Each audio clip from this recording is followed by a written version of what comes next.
So today, the first talk will be given by Ariel Deutsch, and the title of the talk is Roughness Measurements of Ice-bearing Craters on Mercury and the Moon. So take it away, Ariel. Okay, thanks, Shuai.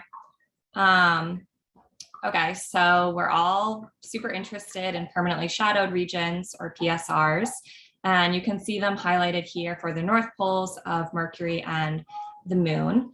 But even though Mercury and the Moon have these similar thermal environments that can host water ice and other volatiles on long-term timescales, the inventories of ice are quite different. And so, for example, polar ice on Mercury appears as these really thick deposits.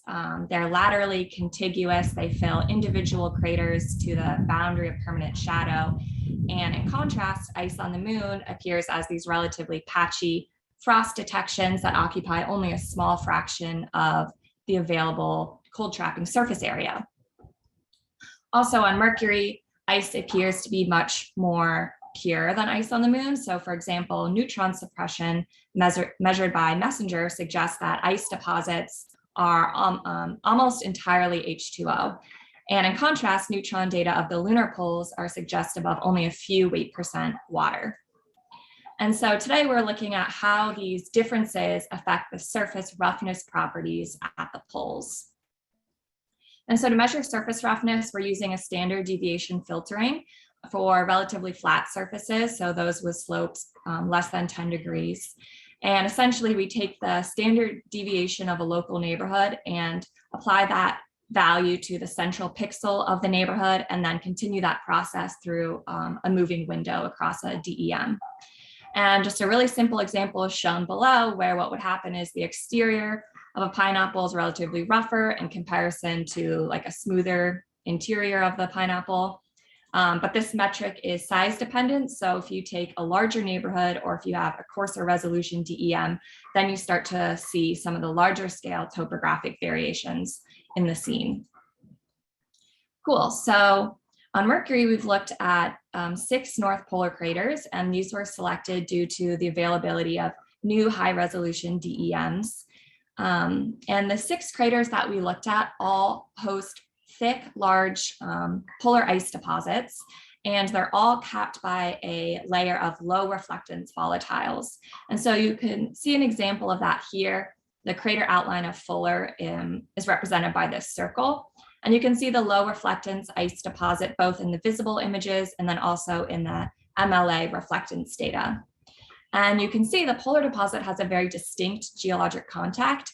And so what's cool about Mercury is that we can analyze how the roughness varies across the polar deposit floor in comparison to the neighboring ice-free portion of the floor. And so for the 6 craters, you see roughness on the y-axis as a function of maximum surface temperature, which is a proxy for the polar deposit location. So we know that low reflectance surfaces terminate at about 350 Kelvin, which is represented by these dashed, or the central dashed lines on the plots. And what we're finding is that generally the polar deposit is relatively smoother in comparison to the other portions of the crater floor.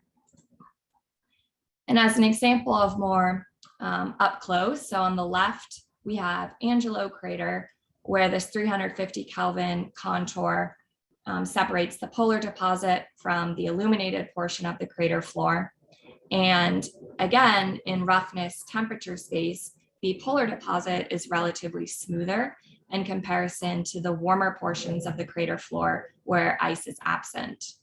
And you can also see this in the distribution of roughness values, where the polar deposit at, again, colder temperatures is skewed towards relatively lower roughness values in comparison to the warmer surfaces.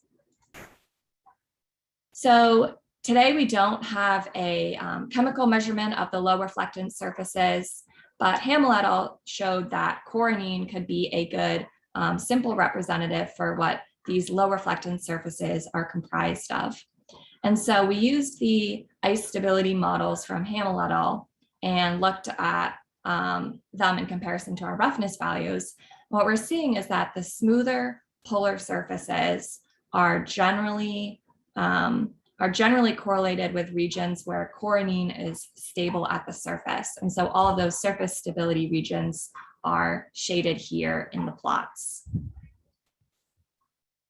Okay, so for the moon, on the moon, we don't have these thick surface deposits like we have on Mercury, but there are some observations that potentially thick layers of ice-rich materials are present below the surface. And this is interpreted from shallowing of polar craters. And so if thick ice-bearing craters could influence crater morphometry, is it possible that these icy materials could also influence surface texture? And so for the moon, we've looked at 12 polar craters so far, 6 at the North Pole, 6 at the South Pole. And this population includes craters that both do and don't have ice detections, although I think we'll hear a little bit more about this from Miriam later in the session. Okay, so we compare roughness inside ice stability zones and outside ice stability zones, which we denote by temperatures less than or greater than 112 Kelvin. And this is because, again, on the moon, we don't have these thick deposits. So we're looking at zonal statistics here. And what we find is that the roughness values in these two zones are statistically differentiable. And specifically in 9 of the 12 craters we've looked at so far, the ice stability zones are relatively smoother than the non-ice stability zones.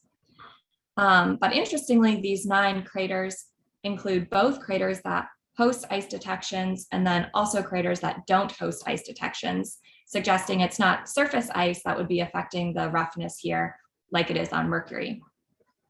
So potentially there's some sort of deeper ice affecting the overlying signal.